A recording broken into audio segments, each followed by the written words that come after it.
Mi bueno, ahí decía que ya esta reunión la está grabando. Muy bien. Mi nombre es Yasmín Ristov, soy socióloga y profesora aquí en la Universidad de British Columbia en Canadá. Y tengo el gran gusto de parte de Calax a saludarlos todos los que nos están acompañando, especialmente a nuestros invitados, quienes voy a presentar dentro de unos momentos. Pero primero, para los que no conocen a Calax, Calax es la Asociación Canadiense de Estudios Latinoamericanos y del Caribe, que fue fundada más de 50 años atrás y tiene como miembros académicos, estudiantes, personas de ONGs y personas de la comunidad en general, tanto en Canadá como en Latinoamérica. Y su objetivo es facilitar la creación de redes de intercambio de ideas y conocimiento sobre temas relevantes, importantes de la realidad contemporánea de Latinoamérica. Y bueno, cada año Calax tiene un congreso. El próximo año, en 2021, el congreso va a ser virtual. Entonces, los invitamos, si desean suscribirse a Calax para que puedan participar en el congreso. Bueno, eso es todo sobre Calax por ahora. Si necesitan más información, simplemente pueden poner en Google Calax y van a la página principal. Y ahí está disponible todos los idiomas, la información, o también me pueden contactar a mí y yo les puedo ayudar. Bueno, hoy estamos reunidos para conversar en torno a un problema grave que casi todos los países de Latinoamérica están enfrentando, y es el problema de la violencia. Pero no vamos a hablar de aquella violencia que es producto de las actividades de los carteles de narcotráfico o las pandillas, de la que siempre escuchamos en los medios dominantes.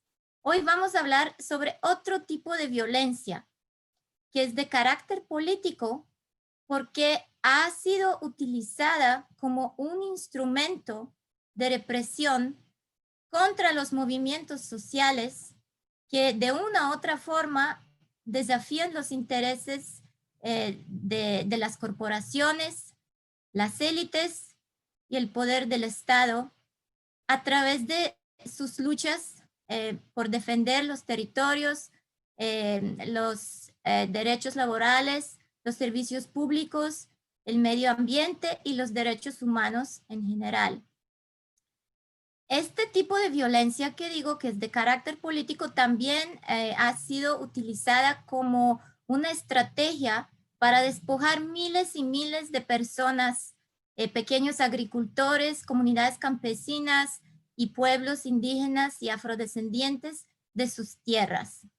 Y hoy somos muy afortunados de tener aquí reunidos 5 personas que son integrantes de movimientos sociales y organizaciones de base, quienes van a compartir con nosotros desde sus experiencias de organizar y luchar, pero también de enfrentar mucha criminalización, persecución y violaciones a los derechos humanos.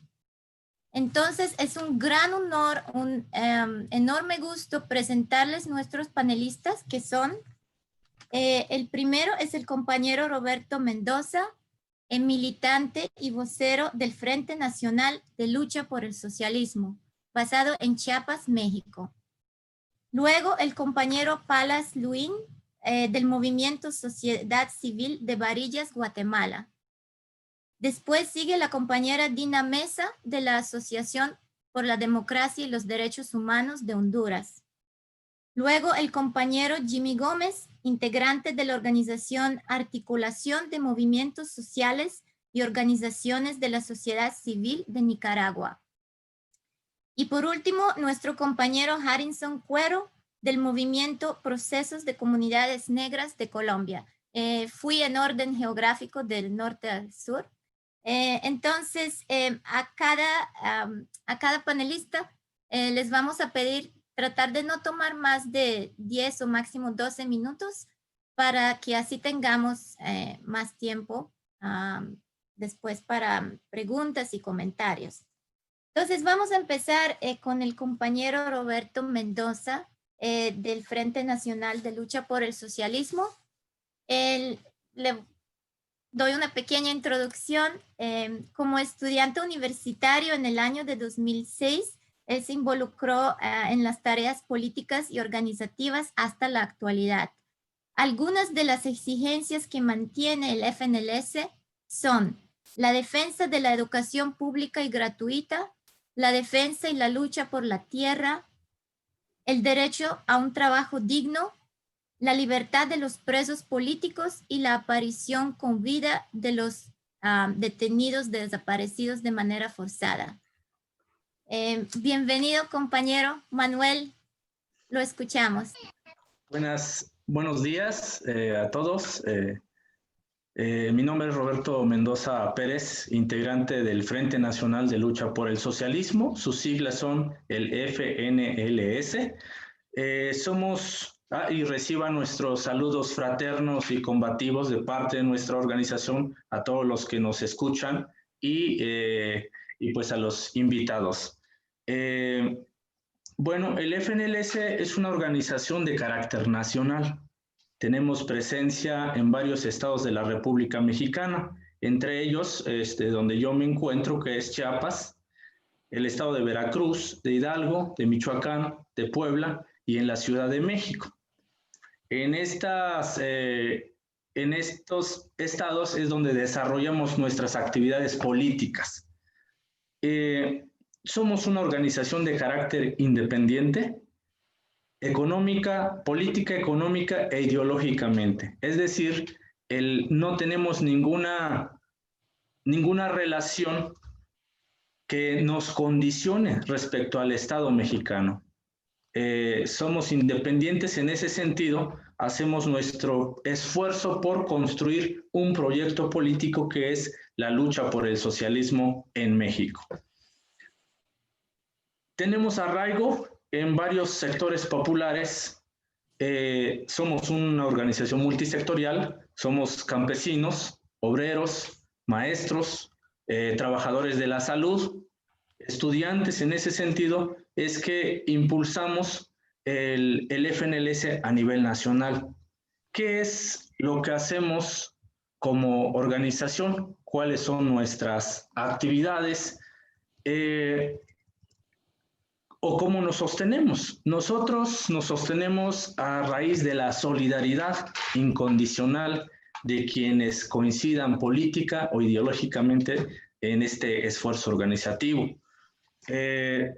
¿Cuáles son nuestros antecedentes? Nuestros antecedentes políticos, de donde se nutre nuestra experiencia, viene del Movimiento Democrático Independiente. Sus siglas son el MDI. Estamos hablando de los años 70, de los años 80, por supuesto en el país, en México, con una efervescencia de los movimientos campesinos, indígenas, estudiantiles, obreros, la lucha de los médicos, la lucha de electricistas. En ese sentido es que hemos conceptualizado parte de toda esta experiencia y justamente en el año de 2006 constituimos el Frente Nacional de Lucha por el Socialismo, justamente aquí en San Cristóbal de las Casas, Chiapas. Nuestras bases teóricas es el marxismo-leninismo. Nosotros estamos convencidos de la vigencia de los planteamientos marxistas-leninistas. De esta forma es como hemos podido comprender o nos explicamos la realidad nacional e internacional. ¿Qué pasa a nivel nacional o a nivel internacional? Que por supuesto toda la situación a nivel nacional es determinada por la situación internacional. A nivel internacional, yo creo que todos estamos de acuerdo que hay una crisis económica en su fase recesiva, es decir, que la crisis aún no es superada por la oligarquía, es decir, por la clase explotadora. La consecuencia en México es, si llevamos más de una década de crisis económica, tenemos en el 2018 una nueva coyuntura, que es la llegada de un nuevo presidente representada por Andrés Manuel López Obrador, con un partido político electorero que es el Movimiento Regeneración Nacional. ¿Qué es lo que viene a hacer este gobierno? Le da continuidad a una política neoliberal, fortalece a la clase explotadora, por supuesto, fortalece el Estado policíaco militar. ¿En qué consiste el fortalecimiento de un Estado policíaco militar? Bueno, en el 2006 el gobierno de Felipe Calderón sacó a los militares, le dio atribuciones a los militares para estar en las calles, es decir, el ejército mexicano hoy le designan tareas de seguridad pública. ¿Qué trajo consigo? Graves violaciones a los derechos humanos. Estamos hablando de más de 300,000 casos de desapariciones forzadas, ejecuciones extrajudiciales, tortura. En el país han encontrado innumerables fosas clandestinas donde se han encontrado cientos de cuerpos o de restos óseos. En la administración actual se da continuidad a ese plan para militarizar las regiones del país con la creación de una nueva fuerza castrense que es la Guardia Nacional. En Chiapas particularmente se distribuye un número muy importante, estamos hablando de más de 5,000 elementos de la nueva fuerza militar que es la Guardia Nacional, que ha traído consigo esta militarización en el país, a pesar de que en el discurso del gobierno actual, representado por Andrés Manuel López Obrador, dice, no existen violaciones a los derechos humanos, no existen ya crímenes, ya no se cometen crímenes como la ejecución extrajudicial o la desaparición forzada, y también dice, ya no existe tortura. Todos esos crímenes, dice, es cosa del pasado. Sin embargo, a lo largo y ancho del país, desde la llegada de López Obrador, hay innumerables casos que tanto el pueblo no organizado y aquellos que somos o formamos parte de una organización popular, hemos denunciado innumerables casos de graves violaciones a los derechos humanos. ¿Cuáles son estos casos? Una, si el gobierno ha dicho, no voy a reprimir, en los hechos ocurre lo contrario. Hay represión, hay violaciones a los derechos humanos en todos los rincones del país.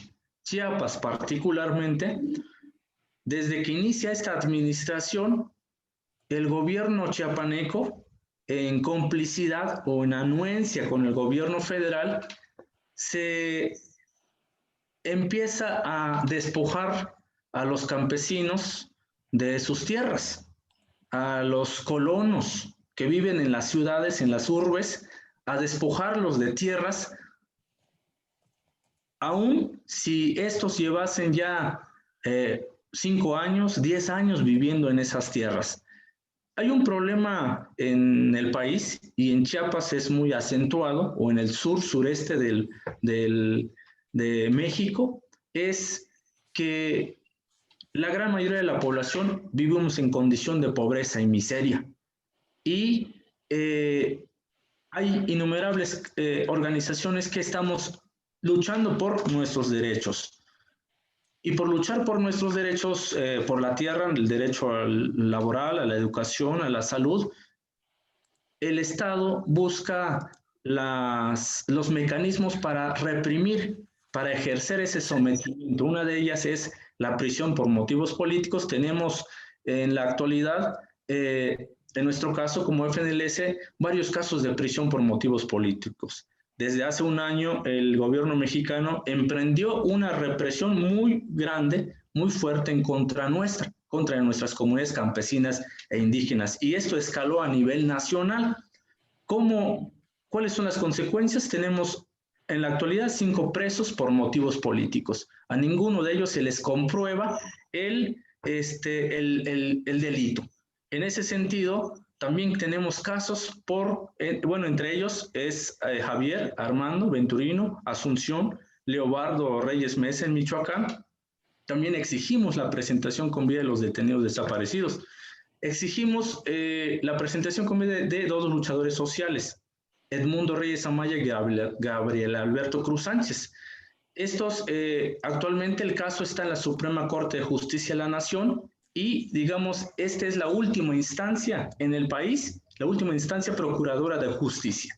Si no procura la justicia, el castigo a los autores materiales e intelectuales del crimen cometida contra ellos, un crimen de Estado, significa entonces que podemos ver cuál es la magnitud de la impunidad que existe en el país.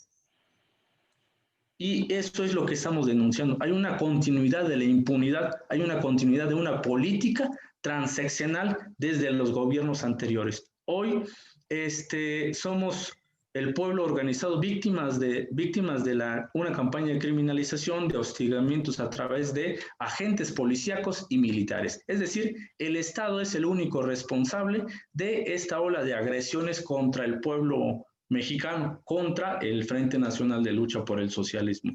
Somos objetos de esta represión. ¿Por qué? Porque estamos desenmascarando el carácter antipopular del gobierno mexicano, el carácter pro-oligárquico del gobierno mexicano. En ese sentido es que a nivel nacional hemos desarrollado diversas jornadas de lucha que nos permiten desenmascarar al gobierno y que el pueblo conozca y sepa de que en el país hay continuidad en las violaciones a los derechos humanos. Esto es parte de lo que podemos compartir con ustedes.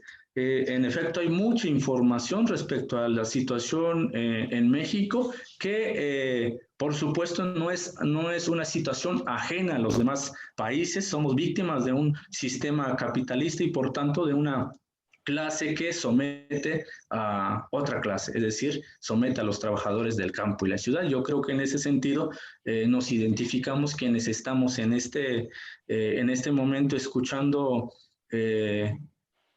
o compartiendo parte de la experiencia, la identidad que hay o la similitud que hay en los fenómenos políticos económicos de cada una de nuestras regiones. Gracias a ustedes. Muchas gracias, compañero Roberto. Quiero pedirle disculpas si antes por error lo llamé de Manuel, porque mis ojos están leyendo ahí Manuel y tal vez automáticamente dije Manuel, así que me disculpo. No, muchas gracias por su aporte y ahora vamos a proceder con nuestro próximo panelista, que es Palas Luin. Él es coordinador de la Sociedad Civil de Varillas, Guatemala. También es periodista y fundador de Prensa Comunitaria. Adelante, compañero, lo escuchamos. Muchas gracias. Buenas tardes a todos y a todas. Gracias por el espacio, gracias a Calax por la invitación. Un saludo desde el territorio Janjobal, ubicado al norte, el límite con México, Guatemala y México. Un saludo fuerte desde este territorio. Bien, en este día para compartir un poco con ustedes parte de la lucha que se lleva desde este territorio, pues no es tan diferente a los demás territorios de América Latina. Bueno, Varillas es un pueblo que está muy lejos de la capital de Guatemala, está a varias horas, un día de camino. Bueno, nosotros, nuestra lucha reciente, porque hay hermanos y hermanas que han luchado desde la historia, pero la lucha reciente de nosotros es a partir de años después de la firma de la supuesta paz en Guatemala. Y entonces, después de la firma de la paz, pocos años después empieza ya otra etapa de agresión, de violación a los pueblos indígenas, especialmente en el territorio Janjobal. Pero también no es solo el Janjobal, en Guatemala hay más de 23 pueblos que cohabitamos este país.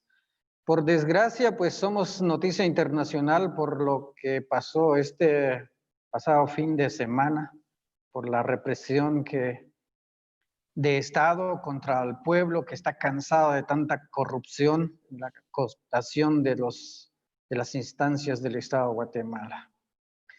Pero quiero empezar a comentar en relación a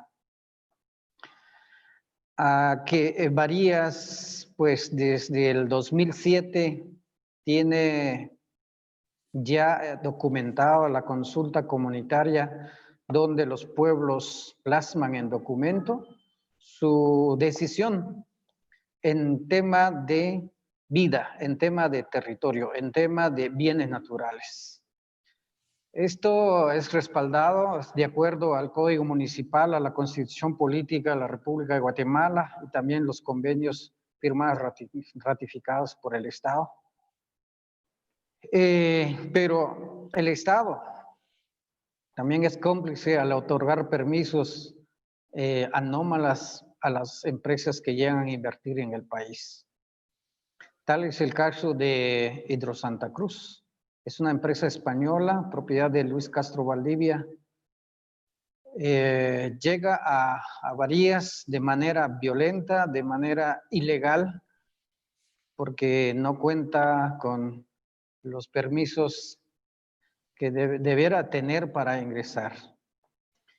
Y desde la exigencia del cumplimiento de la consulta comunitaria, pues se empieza un proceso de agresión a líderes y lideresa, pero desde el organismo judicial, porque se empieza a perseguir a las personas que exigen más que el Estado, exige el cumplimiento al Estado, las leyes vigentes de este país y también las leyes internacionales firmadas y ratificadas por Guatemala. Entonces, en el 2009 se empiezan las denuncias contra los líderes que exigen su derecho al Estado. Y se va empeorando. Y a partir del 2012, pues la empresa provoca o comete un asesinato contra Andrés Pedro Miguel en el lugar conocido como Poza Verde, ubicado a 15 minutos del área urbana de Varías. Y también hasta la fecha, hay 21 presos políticos de esta empresa. Hay un asesinato y hay 2 heridos. Pero la empresa, en complicidad con el Estado de Guatemala, después del asesinato provocado por ellos, la respuesta del gobierno en turno, que en aquellos años era Otto Pérez Molina, es establecer un estado de sitio que para nosotros los guatemaltecos nos costó más de 5 millones de quetzales en 15 días. ¿Cuándo? El Estado no invierte en educación, en salud, en red vial, y está en pésimas condiciones. Pero sí, en un estado de sitio invierte más de 5 millones en 15 días, que sirvió para proteger a una empresa que violenta los derechos individuales y colectivos de un pueblo, en especial a los pueblos indígenas, que somos nosotros los que habitamos más en área rural, donde aún tenemos la dicha de vivir, convivir y armonizar con la madre naturaleza. Pues estas acciones demuestran que este Estado de Guatemala es opresor, es excluyente, es racista, y ha sido en toda la historia. Pues yo no soy ajeno a esa agresión. Yo fui víctima, como Palasuín fui víctima del Estado, porque aquí en este Estado de Guatemala quien manda es quien tiene dinero y quien tiene poder. A mí me encarcelaron el 21 de diciembre del año pasado por una acusación falsa Y además, es un caso cerrado desde hace 4 años. Es decir, que el caso se desestimó desde el año 2016. Y a mí me meten a la cárcel en el 2019, sin una orden de captura, ¿verdad? Sin un documento en el momento de la captura. Y salí un 3 de enero de 2020 por falta de mérito. Esto demuestra que el Estado está cooptado por los poderes. Esto significa que aquí la ley es aplicada de acuerdo a los intereses que tiene el poder en el país. Entonces, todo este linchamiento en redes sociales, esta persecución política, esta criminalización, pasa todo esto por alzar la voz, por exigir los derechos constitucionales en la constitución política del país Guatemala. Para nosotros, los pueblos indígenas, la madre naturaleza es la única fuente de vida. Para nosotros lo vemos como la única fuente de vida. Pero para otras personas, los bienes naturales lo ven como mercancía, lo ven como un dinero, lo ven como algo importante para ellos, pero para convertirlo en dinero. Nosotros lo vemos como vida, algo que no tiene valor, es invaluable para nosotros. Por eso nosotros tenemos esa obligación, todos los seres humanos en este planeta tenemos esa obligación de defender y de cuidar para tener vida, no solo nosotros, sino las generaciones, ya las otras generaciones que vienen. Y esto tiene consecuencia, que es la persecución, los asesinatos, el encarcelamiento y muchas formas de afectar a las personas que luchan para esta causa.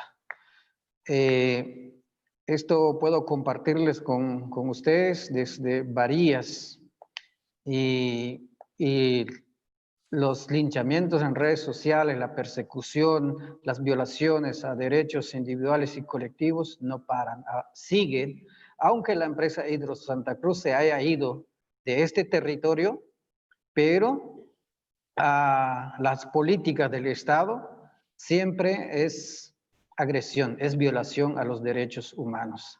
Y nos ha pasado desde años, desde décadas, y nos ha pasado la semana pasada.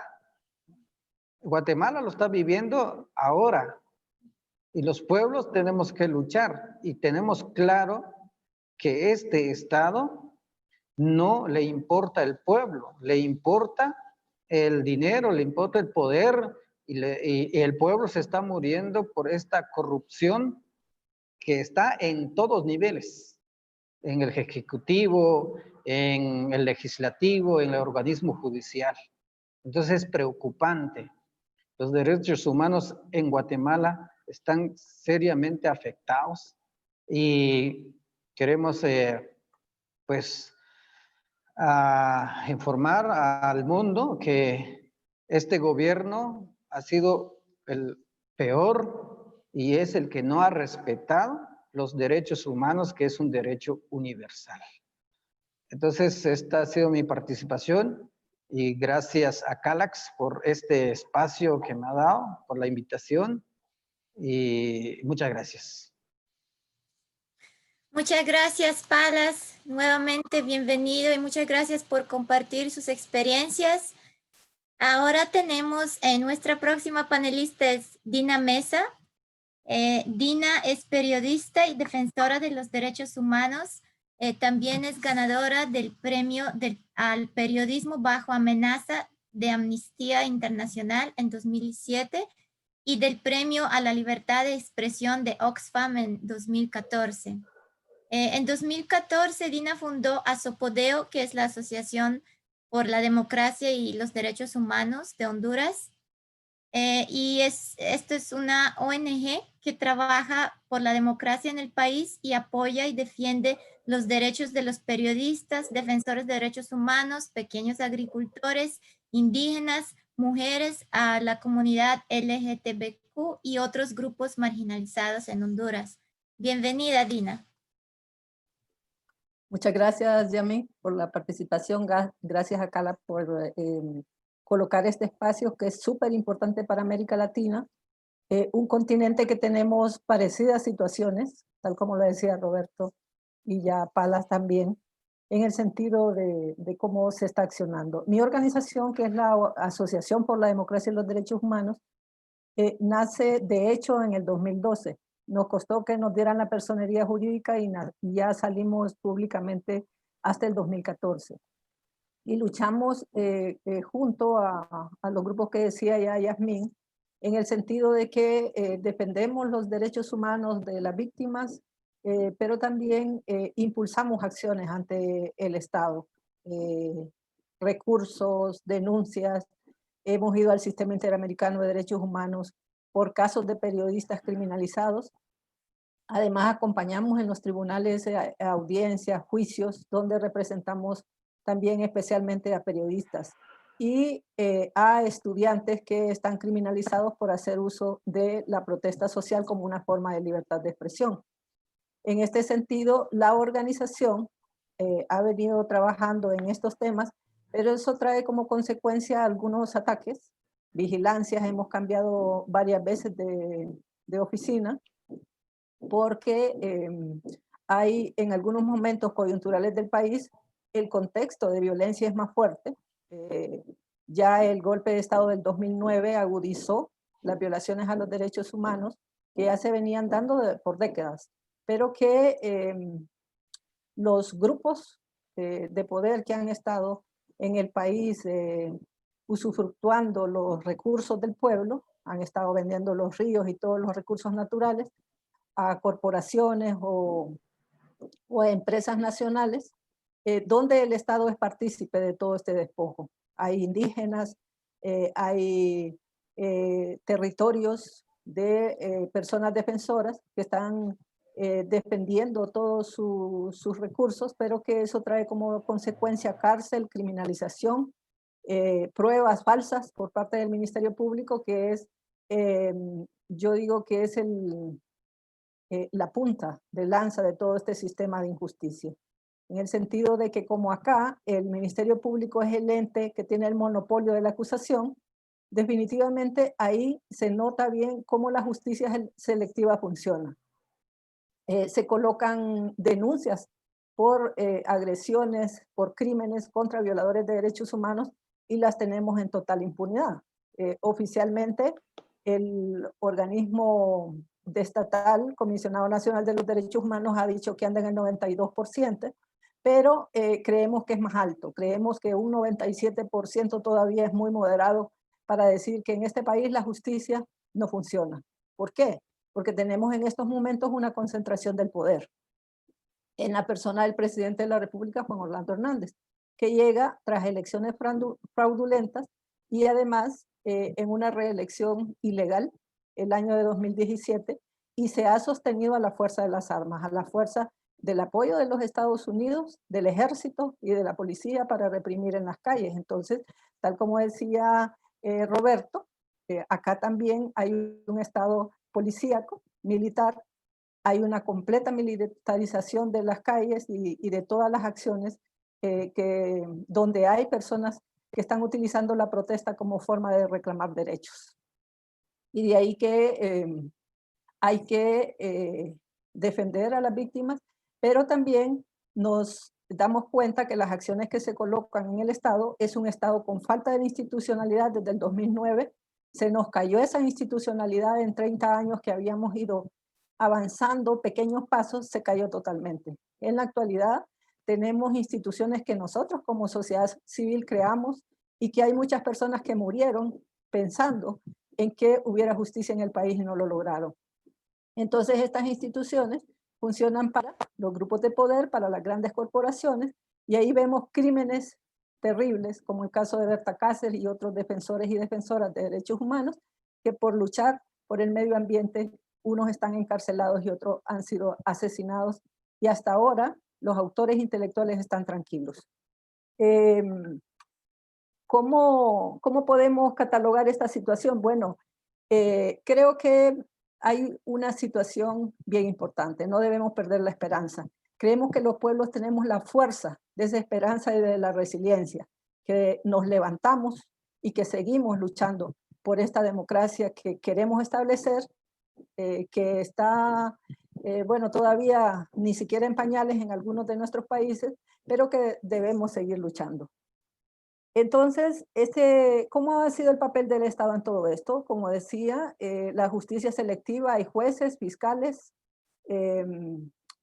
que están haciendo pruebas falsas. Los falsos positivos aquí en Honduras son el día a día.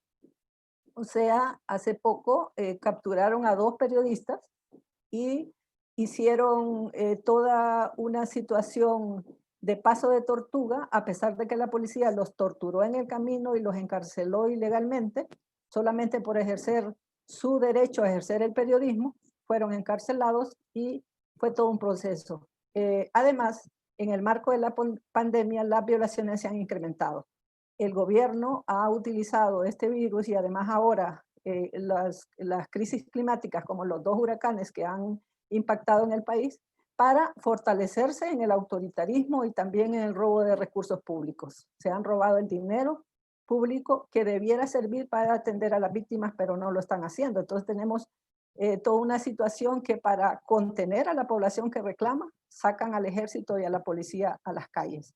De ahí que es un Estado que oprime a las personas que demandan derechos, pero que fortalece a aquellos que despojan a la población, aquellos que quitan los ríos, que se quedan con los recursos naturales y que les dan también concesiones ilegales, como el caso de la comunidad de Guapinol, donde tenemos 7 defensores, 8 defensores presos, uno ya fue asesinado el mes pasado, pero que se continúa fortaleciendo a la empresa minera, Inversiones Los Pinares, que tiene todo el estamento estatal para seguir avanzando en su proyecto de despojo en esa comunidad. Igualmente en el sur del país se han establecido empresas de energía solar, de energía fotovoltaica, que está despojando las comunidades, pero que para ello utilizan el ejército, la policía, los sicarios, los paramilitares. Entonces, aquí en los países latinoamericanos y especialmente en Centroamérica se habla que son las pandillas las que promueven la violencia. Eso no es cierto, es una violencia promovida desde el Estado de Honduras contra la población que reclama derechos. De ahí que tenemos que tener mucha fuerza y creo que vincularnos en Latinoamérica para apoyarnos entre nosotros también ha sido la clave, ¿verdad? De que podamos trabajar juntos para denunciar estos estados policíacos y represores y buscar la justicia entre todos y todas. Gracias. Muchas gracias, Dina, por compartir sobre tu organización y estas experiencias tan importantes. Ahora tengo el gusto de presentarles nuestro próximo panelista, que es Jimmy Gómez. Jimmy es integrante de la organización llamada Articulación de Movimientos Sociales y Organizaciones de la Sociedad Civil de Nicaragua. Él es antropólogo y ha trabajado por más de 10 años con comunidades indígenas en Nicaragua, Guatemala y Honduras. También participó en la construcción del Foro Mesoamericano de los Pueblos y actualmente está viviendo en España. Bienvenido, Jimmy. Sí, voy a hacer una presentación. Voy a compartir pantalla. No puedo compartir pantalla. Veo. ¿Hola? Jasmine, tienes que ponerle como co-host para que pueda compartir pantalla. Sí, ya lo voy a hacer. Bueno, voy presentando. Actualmente yo soy Jimmy Gómez. Estoy exiliado en España por persecución política desde hace 2 años. Bueno, voy ahora a presentar la pantalla. Y listo. Comienzo.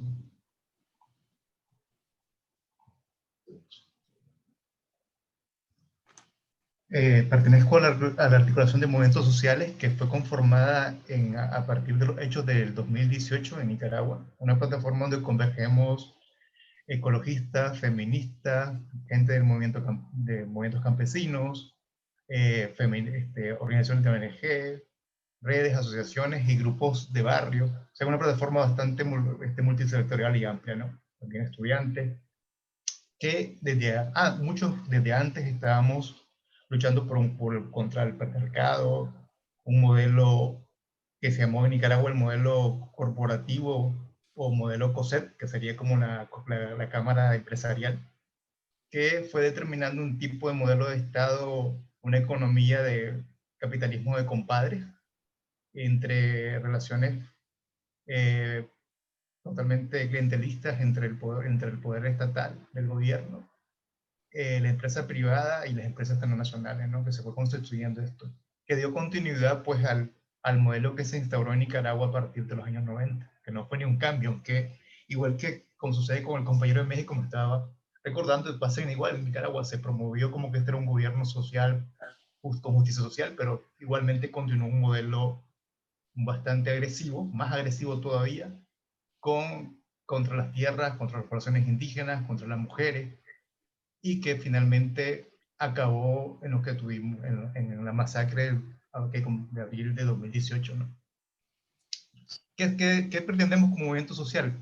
Nos encontramos varias gente que en varias generaciones hemos venido haciendo distintas luchas de distintos sectores y seguimos con el sueño de tener una Nicaragua digna, justa, equitativa, sostenible, plural y diversa e inclusiva, ¿no? Queremos también seguir impulsando desde la sociedad civil, los movimientos sociales.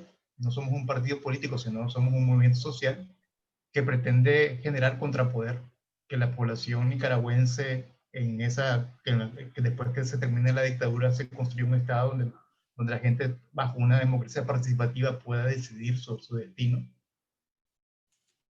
Igual, creemos una democracia radical que pueda transformar la estructura para un sistema más justo, ¿no? Y poder romper con el ciclo de dictadura, opresión, exclusión social, patriarcado y extractivismo que se ha sostenido desde que somos un país de hace 200 años, pues, desde la falsa independencia que al final nunca salimos, ¿no?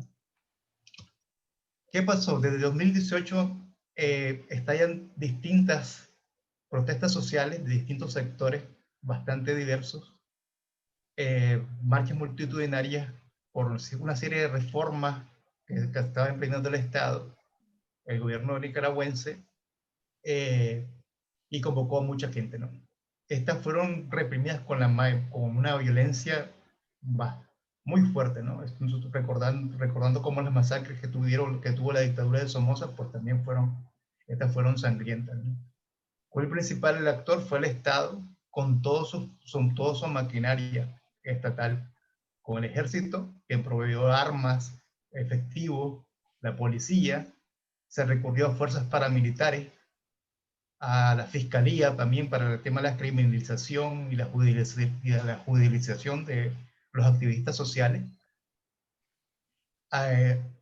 Fueron asesinados más de 328 personas, fueron asesinadas. Hasta hoy, distintos mecanismos que se han creado, desde el MECENI, desde la CID, Amnistía Internacional y otras organizaciones informan sobre lo que pasó en Nicaragua.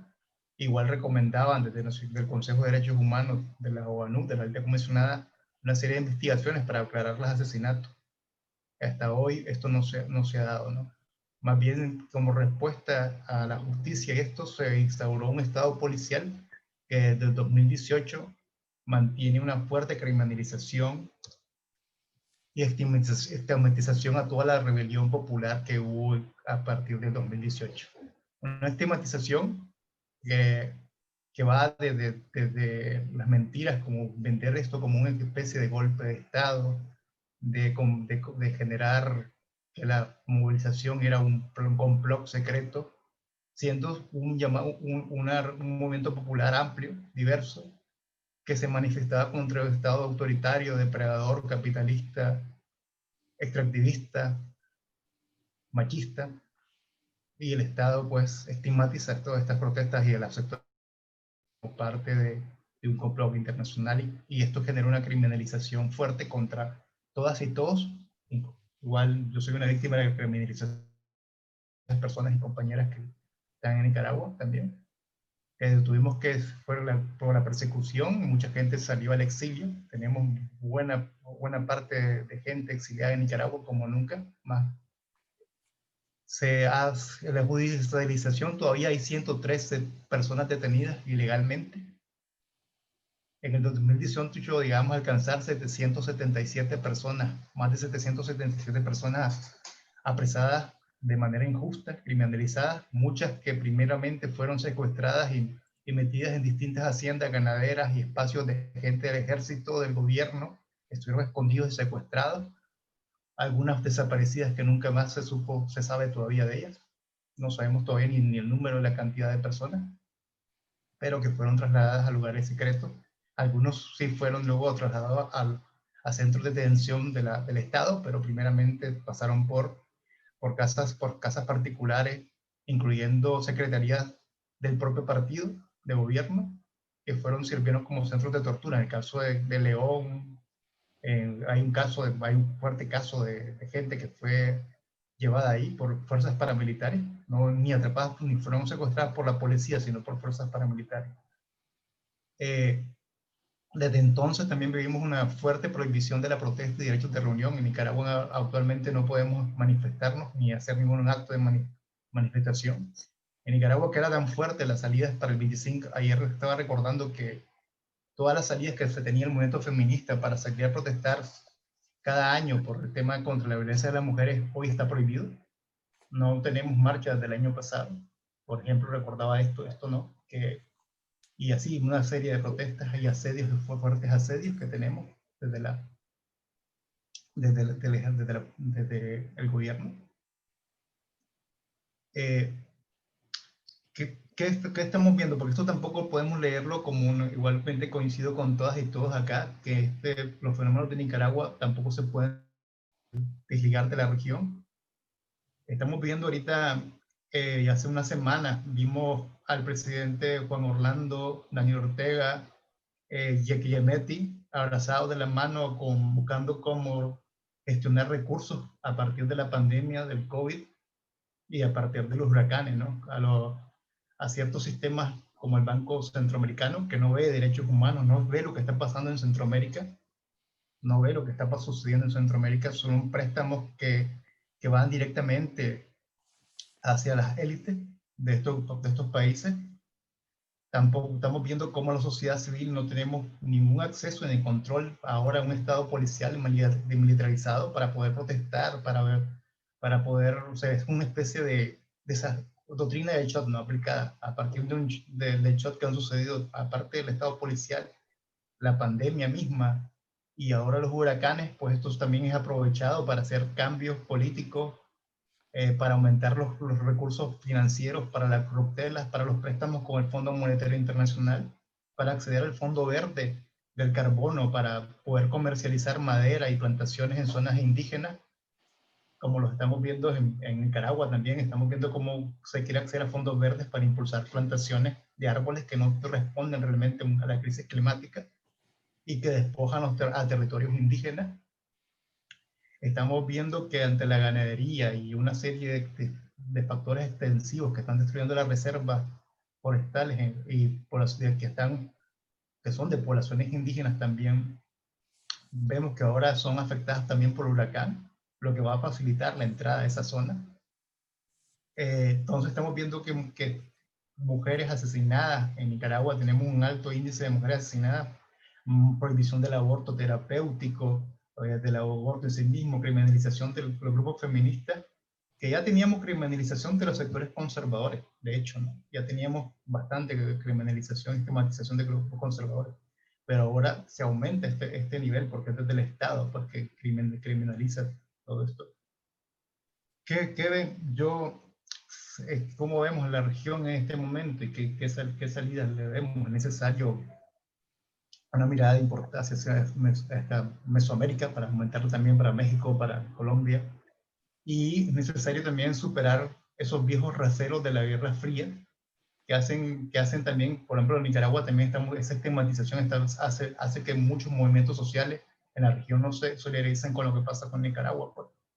No nos ven dentro como parte, como no están viendo las graves violaciones que están pasando en Nicaragua, así que es la necesidad también de cómo el movimiento social y la sociedad civil responde también ante los pares y los que están viviendo en otras regiones, ¿no?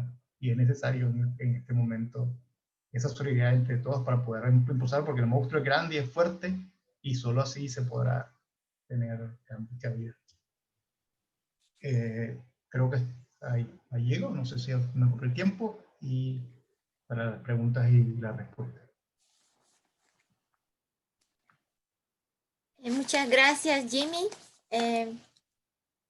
Justo a tiempo, gracias por no pasarse el tiempo, gracias por compartir toda esta información tan interesante. Ahora tenemos nuestro último panelista, que es el compañero Harrison Cuero. Harrison lleva 20 años de activismo en temas ambientales y territoriales al interior del movimiento negro en Colombia. Lleva 12 años asesorando a autoridades étnicas, ONGs internacionales, instituciones del Estado en temas de derechos humanos, derechos étnicos y derecho internacional humanitario. También es profesional en ecología, especialista en derecho ambiental, tiene máster en planificación territorial y gestión ambiental y actualmente está casi ya completando su doctorado. Bienvenido, Harrison. Buenas tardes con todos y con todas. Gracias a Calax por la invitación, tener la oportunidad de compartir con este increíble grupo de personas de distintos lugares del Abya-Yala. Reciban ustedes un fraternal saludo de hermandad de parte del pueblo negro afrocolombiano en Colombia. Yo hago parte del proceso de comunidades negras en Colombia, el PSN, una organización. No lo estamos escuchando muy claro, perdone. Ahora creo que por otra vez. ¿Allí mejor? No, así no. ¿Allí mejor? Uy. A ver, hable otra. A ver, ¿allí? Ahí sí. ¿Mejor? Sí. Vale. ¿Se me entendió la última parte o no? No, ¿no? Bien, hago parte del proceso de comunidades negras en Colombia. El PSN, una organización que lleva más de 20 años trabajando por el reconocimiento, la protección y la garantía de los derechos de la gente negra en Colombia. Digamos, el PSN ha construido unos elementos alrededor de los cuales ejerce su activismo, y es el reconocimiento del pueblo negro a su identidad, a su territorio y a su autonomía. Entendiendo que estos tres elementos son determinantes para nuestra pervivencia como pueblo en Colombia, pero también entendemos que solo no podemos hacer, entonces uno de nuestros principios es la solidaridad con todas las otras causas de los pueblos en el mundo, ¿sí? Y llevamos, bueno, un ejercicio interesante en un país que se ha hecho famoso precisamente por lo contrario, ¿no? Digamos, Colombia lastimosamente es muy conocida a nivel internacional por sus problemas, por el conflicto armado más viejo del continente, por los niveles de corrupción del gobierno, por la cifra indecible de falsos positivos, de líderes asesinados, de líderes ambientalistas asesinados, de líderes étnicos, de la cifra de desaparecidos. Cuando yo escuchaba a los compañeros de México, de Guatemala y de Nicaragua, veo un continuo, una línea, ¿no? Un mapa que se repite en toda la región. Y digamos que ese ha sido el ejercicio que llevamos durante los últimos años, de intentar entender qué hay detrás de esta lógica, ¿no? ¿Qué la motiva? Inicialmente se focaliza el interés en la violencia, y el primer reflejo es contabilizar casos, ¿no? Entonces, ¿cuántos muertos son? ¿Cuántos desaparecidos son? ¿Cuántas masacres? ¿Cuántos el número de desplazamientos forzados, y la discusión se convierte en números, ¿no? Pero detrás de esos números lo que hay son rostros de personas, hay pueblos, ¿sí? Y entender la lógica detrás de esa barbarie nos obliga a identificar quién se puede estar beneficiando o qué pasa en estos territorios donde la violencia se incrementa, ¿sí? Para nosotros como pueblo negro en Colombia, digamos, en Colombia en general, la violencia es una violencia estructural, ¿sí? Es una violencia que se expresa en elementos muy claramente visibles, como el asesinato, como la masacre, como la desaparición, pero hay otra violencia que no se da tan fácil, ¿no? La violencia económica, el racismo, la discriminación, las limitaciones de acceso a los mínimos vitales de la gente, ¿sí? Entonces, entender la violencia política, entender la violación sistemática de los derechos humanos, nos obliga a nosotros como pueblo a ir muchos años atrás, ¿sí? Y en Colombia ahora con el proceso de paz, la sociedad en general acuerda hablar del conflicto a partir de 1945, 1980, pero para nosotros como pueblo, como pueblo negro en Colombia, la violencia tiene siglos, ¿sí? Y esa violencia estructural, ¿sí? Y también la violencia física tiene siglos y ha sido sistemática y podemos rastrearla desde todos los ámbitos de la sociedad, ¿sí? Desde el reconocimiento jurídico, desde los derechos, el reconocimiento de los derechos de la propiedad, desde el acceso a educación, a salud, desde el acceso a la manifestación política, desde el acceso a la participación política, ¿sí?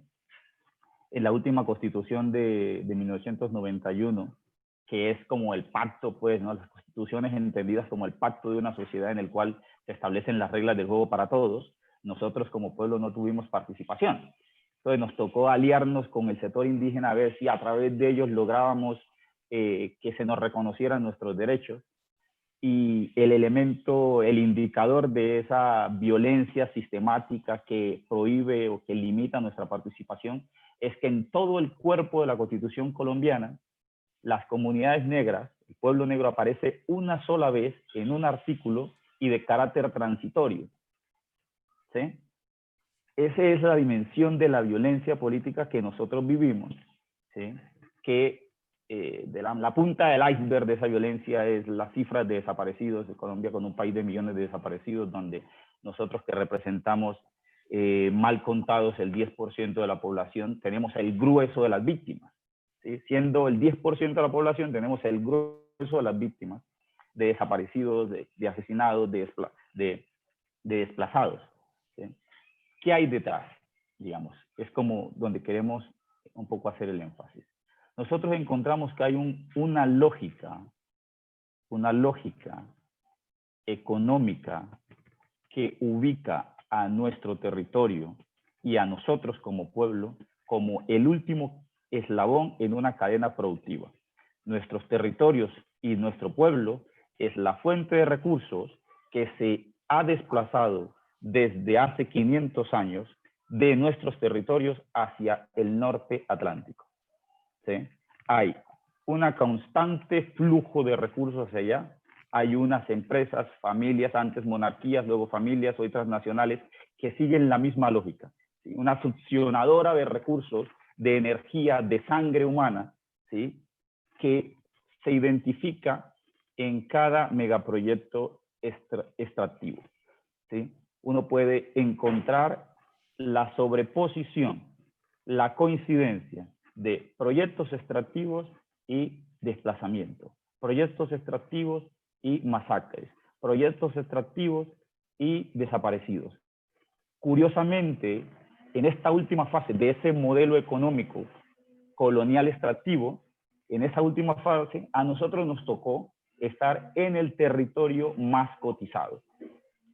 Y como no entendemos y como no encajamos en la lógica económica extractivista, pues no somos funcionales, y en tanto no somos funcionales nos convertimos en un obstáculo. En palabras de políticos como el vicepresidente del país del periodo pasado, una traba para el desarrollo. ¿Sí? Esa es la lógica detrás de la violencia política, de la violencia estructural del Estado colombiano, que la pude ver y agradezco que me hayan dejado de último, porque me permite ver esa misma lógica en los demás países. Y hay un elemento interesante allí, y digamos que el último informe de la Relatora Especial de Naciones Unidas sobre racismo, discriminación, es muy diciente porque ella identifica el rol que esa lógica económica extractiva le asigna a los estados, como lo llamo, estados de establecimiento colonial. ¿Sí? Nuestros estados, ¿sí?, tienen la tarea en esta lógica extractivista de garantizar el extractivismo. ¿Sí? Esa es la tarea del Estado. Entonces tienen que estructurar la lógica, reformar la estructura del Estado para que sea funcional, para que facilite la extracción, ¿sí? Y eso implica, obviamente, reprimir a todo aquel que se resista, ¿sí? Y si no lo reprime, se hace a un lado para que en el caso colombiano, grupos de guerrillas, grupos paramilitares, grupos de delincuencia, cualquier tipo de estructura, le es funcional para hacer el trabajo sucio, ¿sí? Entonces, si estamos en el territorio de interés y no somos afines y no encajamos, si no nos ponemos a trabajar, si no entramos en la lógica acumulacionista, ¿sí?, entonces no somos funcionales, la alternativa es el desplazamiento, es el despojo, es el destierro, ¿sí? Es la forma en que podemos nosotros entender la violencia y la negación sistemática de nuestros derechos, ¿sí? Es una violación sistemática social, institucional, económica, en todos los ámbitos de la vida en sociedad. Y entre más resistencia hagamos, simplemente hay más violencia, ¿sí? Un elemento que estamos analizando ahora es, no sé si todos reconocemos el mecanismo de la consulta previa, es decir, en Colombia nosotros como pueblo tenemos el derecho a que el Estado, cada que va a intervenir de alguna manera y pueda afectarnos, pues nos consulte.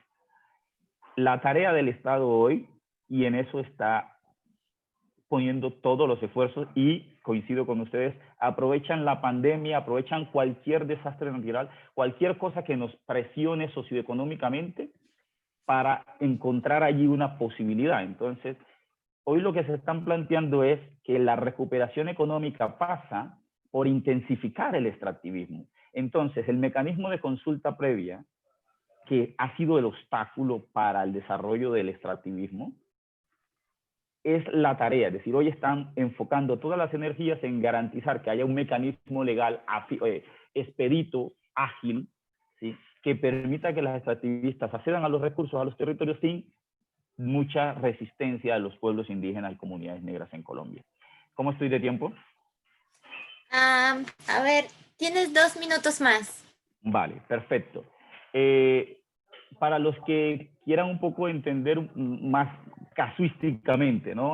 Uno puede identificar una ciudad en Colombia que es Buenaventura. Buenaventura es el principal puerto del país hoy, ¿sí? Es la ciudad de los megaproyectos portuarios. Y uno puede identificar claramente violencia, muertes, masacres, asesinato y construcción de puertos, ¿sí? Entonces, luego de toda la agudización del conflicto, al cual se le señalaban grupos de guerrilla, grupos de paramilitares, no era el Estado, obviamente. Eran otros delincuentes, otros insurgentes los que estaban en guerra. Pero curiosamente, cuando la gente se sale, ya no son los delincuentes los que construyen los puertos. Son las grandes empresas transnacionales, de manera legal, bajo el respaldo estatal, las que aparecen construyendo puertos, proyectos turísticos en los territorios donde fuimos desplazados, ¿sí? Y eso lo puede uno mapear, identificar en cada una de estas zonas. Yo conocí de cerca el caso nicaragüense y me pareció muy fuerte el ejercicio de intentar convertir el país en un canal y las presiones que se dieron alrededor de quienes se oponían, ¿sí? de las comunidades indígenas, de las comunidades negras, que encontraban en el canal un desplazamiento de sus territorios. Entonces, me gusta también este informe de la relatora porque dice es que el extractivismo es funcional tanto al espectro de la derecha como a la izquierda. ¿Sí? Es una lógica que ha transversalizado tanto nuestra construcción social, digamos, ha cambiado nuestra lógica de lo que vale, de lo que es importante, ¿sí? Que aquí cualquier discurso encaja perfectamente en eso. Yo dejo allí, muchísimas gracias. Muchas gracias, Harrison. Muy interesante tu presentación y también gracias por hacer estas conexiones con lo que hablaron los otros compañeros. Quiero ahora agradecerles a todos, bueno, de parte de todos los que asistimos hoy aquí a este panel. Quiero nuevamente agradecerles a todos los panelistas por compartir estas experiencias muy interesantes, y tristemente vemos cómo en toda parte los pueblos que resisten la lógica capitalista son convertidos en enemigos del desarrollo y ya los criminalizan, mientras que el Estado está aliado con los verdaderos asesinos. Los que son las víctimas son los que son criminalizados y ellos los presentan como los criminales. Los verdaderos criminales son los aliados. Y los estados en toda parte trabajan junto con estos otros actores o grupos no estatales, sea paramilitares, pero en algunos casos no necesariamente paramilitares, pueden ser simplemente otros actores violentos, pueden ser miembros de pandillas o sicarios de carteles, pero se prestan sus servicios para trabajar con el Estado o trabajar con las corporaciones. Entonces, no voy a tomar más tiempo para decir nada más. Ahora tenemos tiempo para preguntas y comentarios del público. Les voy a pedir al público si tienen comentarios o preguntas que traten de limitarlos como a 2 minutos cada uno para que podamos escuchar de más gente. Bueno, entonces, otra vez bienvenidos todos y estamos escuchando sus preguntas o comentarios. ¿Puedo hacer un breve comentario? Claro, Lisa. ¿Cómo estás? Muy bien, mucho gusto verla. Años. Bueno, quisiera comentar una cosa que no ha sido identificado y muy brevemente. Es que no tenemos que olvidarnos de los miles y miles y miles de personas desaparecidos en las rutas de escape del Triángulo Norte hacia Estados Unidos. Realmente es de dimensiones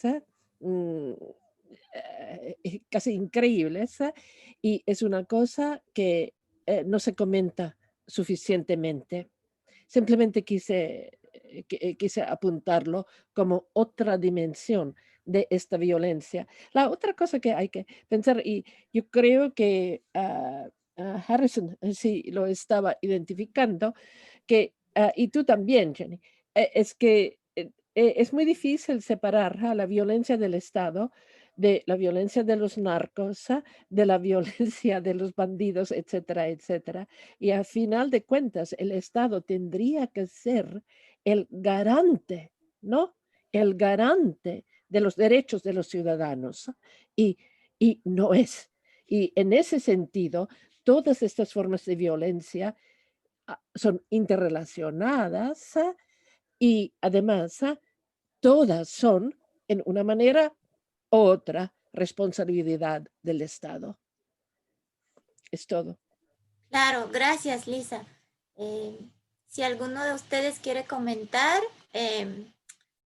o responder a este comentario, si no, bueno, aquí también en el chat tenemos una pregunta de Sheila.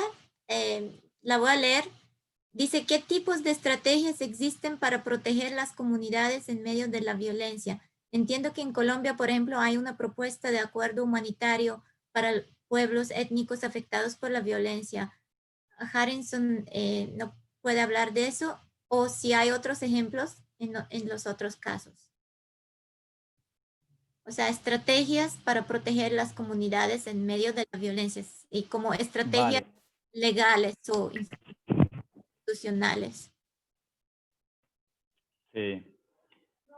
No, esta pregunta es muy interesante. Me permite compartirles un poco lo que estamos haciendo en Colombia.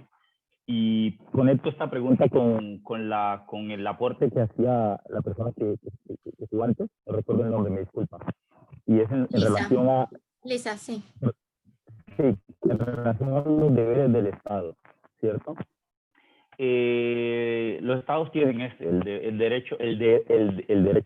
deber de respetar, de proteger, de garantizar y de promover los derechos humanos de su población, ¿sí? En el caso colombiano, por ejemplo, frente a este escenario tan complejo de recrudecimiento del conflicto posterior al acuerdo con la guerrilla de las FARC, pues se esperaba que el Estado cumpliera no solo con las obligaciones que estaban dentro del acuerdo, que de hecho ya sería importante, sino con el resto de obligaciones que tiene con sus ciudadanos.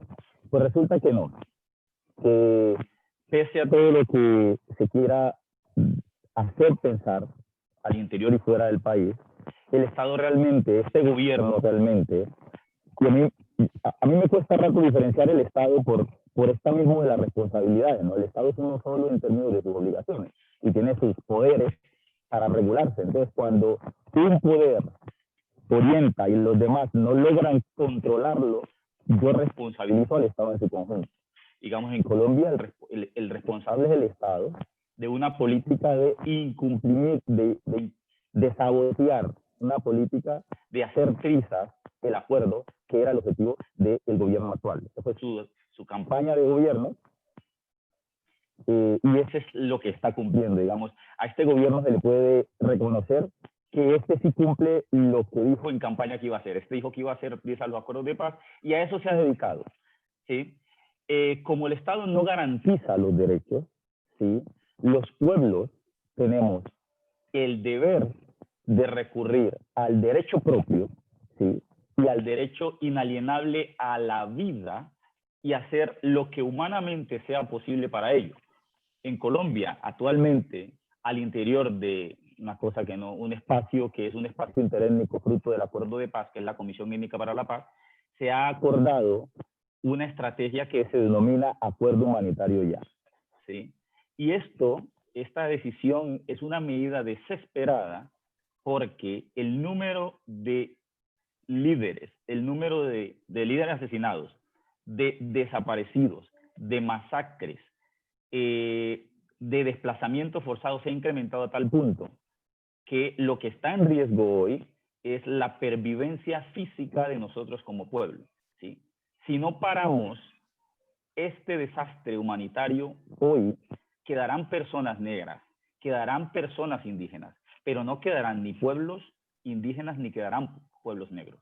Ese es el nivel de la dimensión, es el drama, el nivel del drama humanitario que vivimos. Entonces, frente a ese drama y frente a un Estado que se ha mostrado incapaz, desinteresado en garantizar unos mínimos, vida, libertad e integridad a nosotros como pueblo, pero al grueso de la población. Solo que nosotros estamos viviendo hoy, estamos en la zona de interés extractivista, por eso el conflicto está en nuestra zona, ¿sí? Y la coca es otro elemento que encaja perfectamente en la lógica extractiva. Tiene la misma dinámica. Nosotros la producimos, otros se benefician del negocio de la coca allá en esa misma zona geográfica, ¿sí? Entonces no hay diferencia entre coca, palma, cacao, es la misma lógica. Entonces, la decisión es rápidamente, perdón porque me extiendo un poco, es tomar medidas desesperadas para salvaguardar la vida. Y esas medidas van desde estrategias conocidas, como la creación de refugios humanitarios, como el desarrollo de caravanas humanitarias para hacer que la sociedad conozca lo que está pasando en los territorios, para acompañar a territorios que están siendo confinados por grupos de todo tipo, ¿sí? Que desarrollan su actividad y su conflicto bajo la anuencia o con la ayuda o con la vista gorda del Estado, ¿sí? Entonces el Estado es responsable en tanto deja que los grupos nos desplazcan, uy, ¿cómo salió eso? Sí, nos despojen, o porque ayuda a que ellos lo hagan, ¿sí? Es responsabilidad por omisión y por acción. Entonces las medidas van en esa línea, y una medida que es la que está cuestionando ahora, que es la más complicada de las que hay que tomar, ¿sí? Y es nosotros estamos diciendo desde la firma del acuerdo con las FARC que hay que llegar a un acuerdo humanitario con todos los grupos armados, ¿sí? Porque para nosotros la vida no se discute filosófica e ideológicamente, la vida se protege, ¿sí? El Estado ha sido renuente a hacerlo, pero nosotros tenemos que lidiar con esos grupos en territorio. Entonces, si el Estado no quiere acordar con ellos, nos va a obligar a nosotros a hacer acuerdos con ellos para salvaguardar vida, libertad e integridad, que es nuestro derecho, ¿sí? Ese es el nivel del acuerdo humanitario, ya ese es el nivel de discusión que tenemos en Colombia, ¿sí? Y obviamente ese nivel de decisiones nos va a poner en riesgo porque seguramente nos van a señalar, seguramente la estrategia va a ser señalarnos de hacer parte de uno u otro grupo. Seguramente nos van a perseguir más, nos van a amenazar o algunos van a intentar asesinarnos porque la estrategia es que no haya posibilidades de diálogo en territorio para que el conflicto continúe y así nuestros territorios estén en la dinámica extractivista que es la lógica detrás. Gracias por la pregunta. Gracias, Harrison. ¿Alguien quiere responder a esta pregunta? Dina, ¿sí querías hablar? Sí, creo Gracias. que es muy importante también la pregunta de Lisa en el sentido de que como hay un estado de expulsión para las gentes, que demandan derechos y por otro lado hay una fábrica de miseria, la construcción de esa fábrica de miseria se ha hecho a base de todo este despojo. O sea, el territorio hondureño está concesionado en más del 70% solo para compañías mineras. Y además hay hidroeléctricas sacando a las poblaciones, el Ministerio Público criminalizando y todo el estamento estatal contra los que defienden derechos. Entonces, se conforman las caravanas para irse a los Estados Unidos porque en Honduras no hay oportunidades, no hay empleo, no hay vivienda,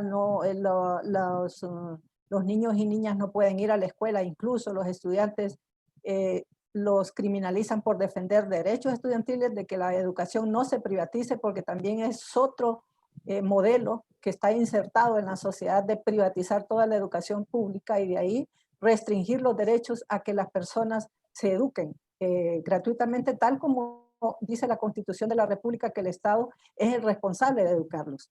Entonces salen en caravanas soñando con una situación mejor hacia los Estados Unidos, pero ahí Honduras se ha prestado a la estrategia de Estados Unidos. Entre ellos somos el tercer país más seguro, entre comillas, pero ni siquiera es seguro para nosotros los hondureños. Entonces somos el país más seguro, le han dado billete los Estados Unidos al gobierno de Juan Orlando Hernández, pero no es cierto, no se protege. Se salen hacia los Estados Unidos y allá los que logran pasar los meten en freezers donde como el asilo es un derecho, no es un delito, allá los quieren hacer desistir. Hemos tenido colegas, compañeros, defensores de derechos humanos LGTBI que tuvieron que irse del país y los metieron en freezers para que desistieran del asilo. O sea, tal como lo ha dicho la alta comisionada Michelle Bachelet, de toda la situación que encontró a lo largo de esta ruta migratoria, de cómo los Estados Unidos tranquilamente está violentando gravemente los derechos humanos y no tiene consecuencias. Creo que ahí debemos apuntar hacia eso. Y por otro lado, también cómo se usa una estrategia de la Guerra Fría. Se está utilizando en todo este contexto de extractivismo en el país. Se utiliza la guerra de baja intensidad, las operaciones psicológicas en las comunidades, con paramilitares, con sicarios y con otros grupos violentos en las comunidades donde hay corporaciones que están despojando a estas comunidades. Y además se utilizan escuadrones de la muerte, muchos escuadrones de la muerte. Luego el Estado toma el caso y lo engaveta. Entonces ahí no hay ninguna investigación. Y el caso de Berta Cáceres, si no hubiera sido por el Grupo Internacional de Apoyo que hizo la investigación, entonces el Estado se hubiera quedado haciendo tranquilamente, diciendo que está investigando cuando en realidad no investiga, sino que está protegiendo a los verdaderos criminales que están despojando las comunidades y matando a las personas que están defendiendo derechos. Entonces creo que es muy importante destacar que en los 80 fue la Escuela de las Américas y ahora es el Instituto del Hemisferio Occidental para la Cooperación en Seguridad. Sigue capacitando en guerra de baja intensidad, en operaciones psicológicas, en torturas a los militares latinoamericanos. Y eso no debemos olvidarlo, porque ahí está esa fábrica de torturadores y de todos aquellos que están haciendo violencia estatal para las sociedades que demandan derechos. Muchas gracias, Dina. Tenemos aquí 2 comentarios si alguien quiere comentar. Sí, Jimmy. Sí. Desde 2018, la estrategia que utilizamos en Nicaragua fue, yo creo que de partir de los jóvenes, fue la utilización de redes de denuncia, ¿no? La creación de redes de denuncia a partir de fotografías, teléfonos, como una manera de proteger a la gente que caía secuestrada o presa, que fueron sistemas que nos sirvieron para salvar la vida de mucha gente, pues. Se crearon porque teníamos frente a esto que el Estado era el violador, las Fuerzas Armadas, la policía, el Poder Judicial. O sea, desde 2018 tenemos un Estado policial que no funciona nada, ¿no? Y esos fueron los mecanismos que se utilizaron. Luego eso sirvió de base para poder hacer las denuncias ante la CID, ante las Naciones Unidas, ante la alta comisionada. Que posteriormente Nicaragua expulsó a todas las organizaciones de derechos humanos. Actualmente no llega Amnistía, no llega la oficina de la alta comisionada, pero estos mecanismos que se crearon en el 2018 de protección de activistas, que funcionan en la clandestinidad, la mayoría, porque organizaciones de derechos humanos, como que se llamaba una que es importante en Nicaragua, que era el CENIT, el Centro Nicaragüense de Derechos Humanos, que era uno de los más importantes en Nicaragua, está cerrado. Entonces, los mecanismos que se utilizaron fue una protección de denuncia bastante clandestina, los observatorios, y luego lo más clásico, pues, de protección, que son las casas de seguridad, la gente que se fue al exilio. O en Nicaragua funciona todo el tema de las plazas de seguridad, pues de vuelta. Eso es una manera de protegerse, porque no tenés el Estado que te proteja, no tienes ninguna estructura de poder. Y luego, ¿qué otros mecanismos que están utilizando? Curiosamente, luego el propio Observatorio de Derechos Humanos fue derivando en lo que también es otra experiencia, que es el Observatorio de Derechos del COVID, que se creó como el Estado también. Frente al Estado policial había un momento represivo y que no había tampoco respuesta ante el COVID, especialmente por el tema de la corrupción, la propia represión misma.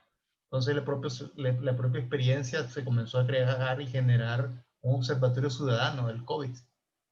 Creo que entonces prácticamente estamos creando estrategias fuera del Estado, pues no tenés un Estado, no tenés nada, que tampoco es nuevo, pues, porque desde el Estado nicaragüense, por tradición, ha sido un Estado que la gente ha tenido que aprender a cuidarse, a sobrevivir, a generar su propia seguridad del Estado, su propia seguridad, económica, financiera, soberanía alimentaria. O sea, el Estado siempre ha sido agresor, no es nuevo, pues.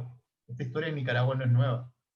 No tenemos un Estado considerado como una especie separado, nunca hemos tenido un Estado separado en Nicaragua, sino en toda la historia que tenemos es un Estado que cuando el partido de gobierno, especialmente que no son partidos de gobierno, son realmente familias. En Nicaragua pasamos por el poder en Centroamérica, y en Nicaragua específicamente son familias. El partido es cooptado por familias y el Estado es cooptado por familias de poder, que al final no es un Estado, sino es una especie de continuidad del colonialismo. Aunque nos independizamos, pero las estructuras coloniales siguen funcionando. Estructuras coloniales que administran la colonia ya sea China, o ya sea Rusia, ya sea Estados Unidos, funcionan en ese mecanismo, ya sea una transnacional. En el caso de Nicaragua, igual 70% de concesiones del Estado a las mineras canadienses y británicas, por cierto. Son mineras canadienses y británicas que hacen negocio todavía desde hace muchos años en territorios indígenas. Frente a la colonización que están haciendo en las zonas indígenas para la ganadería, para la exportación de carne de Estados Unidos a Europa y a Venezuela, hay masacres. También esas masacres, a través de las estructuras comunitarias, se ha comenzado a ver qué está sucediendo. O sea, son estructuras de denuncia que se crean para podernos dar cuenta de qué está sucediendo a lo lejos. No teniendo ni procuraduría, no teniendo ni fiscalía, no teniendo organizaciones de derechos humanos acceso, pues entonces se ha tenido que crear las propias. 2 años, pero en clandestinidad y con los recursos, con una red de tejidos totalmente voluntarios, porque no hay también una estructura financiera o de cooperación que sostenga esto, sino que es prácticamente de gente que está haciendo activismo donde esté, pues, ya sea desde el exilio, ya sea desde adentro, ya sea desde las pocas organizaciones de sociedad civil que todavía pueden moverse, pero el tejido social, pues, lo que ha tenido es un tejido de resistencia frente a un Estado criminal que no te va a proteger nunca los derechos humanos. Ya el Estado, de por sí, como decía, ya en Nicaragua tenemos una historia larga de que el Estado es el gran ausente, y cuando se presenta es para violar los derechos humanos. Entonces la experiencia final es algo que decimos en Nicaragua: solo el pueblo salva al pueblo. Sin la élite, sin el Estado y sin nada, pues las herramientas las tenemos que construir nosotras en los territorios. Gracias, Jimmy. En verdad, lamento decir que se nos acabó el tiempo. Teníamos 1 hora y media reservada para este panel. Las preguntas fueron muy interesantes y yo sé que hay mucho más para hablar, por supuesto. Cada uno de ustedes puede traer más ejemplos y más evidencias de sus países. Espero que eso nos haya servido por lo menos para establecer contactos, intercambiar, poder fortalecer la solidaridad y para que podamos apoyarnos mutuamente. Bueno, yo creo que a todos los que ya deben irse o porque tengan otro compromiso, ya pues siéntense a la libertad de desconectarse. Les agradezco a todos la presencia de hoy, especialmente a nuestros invitados. Pero el que quiera quedarse y conversar todavía más, yo estoy aquí disponible, así que no vamos a cerrar el Zoom todavía, pero los que sí necesitan pues irse para sus otros compromisos lo pueden hacer.